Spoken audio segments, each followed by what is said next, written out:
Cultiver sa vigne à l'ancienne, c'est le choix de certains viticulteurs, notamment dans le Vaucluse, où les chevaux remplacent le tracteur. La musique adoucit les mœurs, y compris des tout-petits. Des crèches misent sur l'éveil musical des enfants pour favoriser leur apprentissage. Mais pour commencer, direction la Drôme, où une petite entreprise s'est fait un nom dans le monde de la glisse. Sa spécialité, la création de skis haut de gamme, fabriqués à la main, tout en bois et 100% made in France. Des produits de luxe qui s'exportent dans le monde entier. C'est un petit atelier presque confidentiel. Pas plus de 2 personnes pour fabriquer des pièces quasi uniques. Ce jour-là, Olivier Piantoni, le responsable de production, est seul. Entre ses mains, une simple planche de hêtre et peuplier. Des matériaux nobles qu'il va transformer en ski haut de gamme. 100% bois et 10 heures de travail pour livrer une paire, lentement mais passionnément. On passe du temps pour chaque paire, donc forcément, c'est comme un boulanger qui fait son pain, il passe du temps, en général il est bon, quoi. Enfin il est bon, il a une âme, parce qu'on prend soin à chaque étape pour qu'il soit réussi. Nous, le but, c'est 0 défaut. Vous permettez aussi d'acheter un produit qui a un certain prix aussi. Tarif pour une paire de skis entre 2 et 3 000 euros, 2 500 pour une planche de snowboard. Le coût du savoir-faire de cette petite entreprise drômoise. Le souci du détail, de la finition. Ça, c'est pas mal par contre. C'est pas mal du tout même. Et une fabrication uniquement manuelle, 100% française. Le Made in France dans ce secteur est rare, mais reconnu par les clients, surtout à l'international. Effectivement, à l'étranger, il faut dire les choses telles qu'elles sont. Le Made in France s'exporte bien. C'est vrai qu'on a la chance d'avoir vraiment une image de marque, de tout produit confondu. C'est pas bien évidemment que sur notre domaine, ou dans notre domaine, pardon.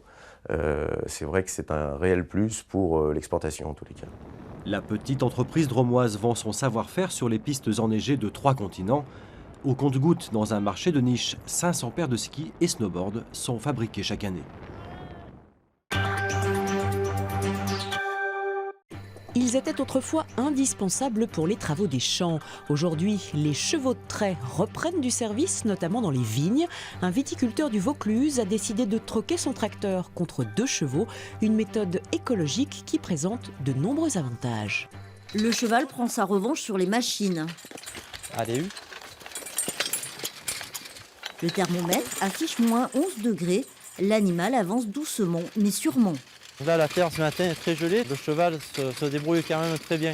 Depuis 2014, Laurent Guichard travaille avec ses fidèles compagnons. 2 chevaux de trait âgés de 8 et 10 ans. Ils participent à toutes les étapes de la culture de la vigne. Un travail long mais tout en finesse. Le cheval, par rapport au tracteur, ne pose jamais son pied au même endroit. Il ne fait pas le même poids non plus. Donc c'est une protection du sol qui est beaucoup moins tassée, moins compactée. Il reste plus aéré. Protection racinaire aussi. Quand on utilise une charrue vigneronne, on n'a pas de problème de pieds abîmés. Ce travail exemplaire demande tout de même une vingtaine de minutes de préparation. La préparation, c'est toujours très important. Que le matériel soit bien adapté, qu'il soit bien dans son collier. C'est un petit peu comme une chaussure si vous avez un caillou dedans après. Certains détracteurs diront que c'est une perte de temps. Mais pour lui, l'utilisation du cheval dépasse le simple folklore. Les grands domaines bordelais se servent déjà de l'attraction animale, qui est un marché en plein essor. Là, on est sur du matériel très moderne, de fabrication française, parce que c'est fabriqué à Bordeaux. C'est un petit peu comme un tracteur. On a un relevage hydraulique, on est sur un porte-outil où on peut interchanger les dents pour travailler plus ou moins. Véritable passion, la vigne ne représente pas sa principale activité. Coiffeur à Apt, il perpétue la tradition sur les terres familiales. L'an dernier, il a sorti sa première cuvée. Seulement 5000 bouteilles, tout en bio. C'est une vraie passion, c'est un clin d'œil au passé aussi, aux gens qui l'ont fait par le passé. Et c'est un peu comme si on était un peu passeur de mémoire en même temps. Loin d'être une simple image d'Épinal, les chevaux pourraient retrouver toute leur place à l'heure où l'on parle de protection de la planète. Ils n'émettent pas d'émissions de CO2 et le bilan carbone est quasiment nul.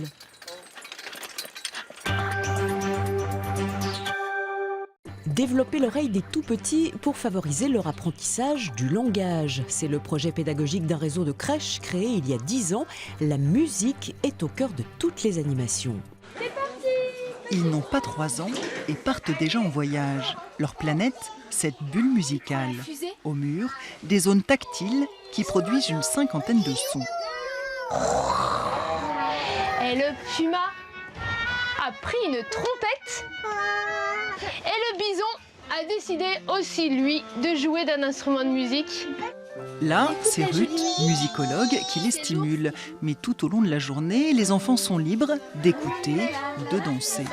Ce mois-ci, les enfants découvrent les États-Unis et donc l'harmonica.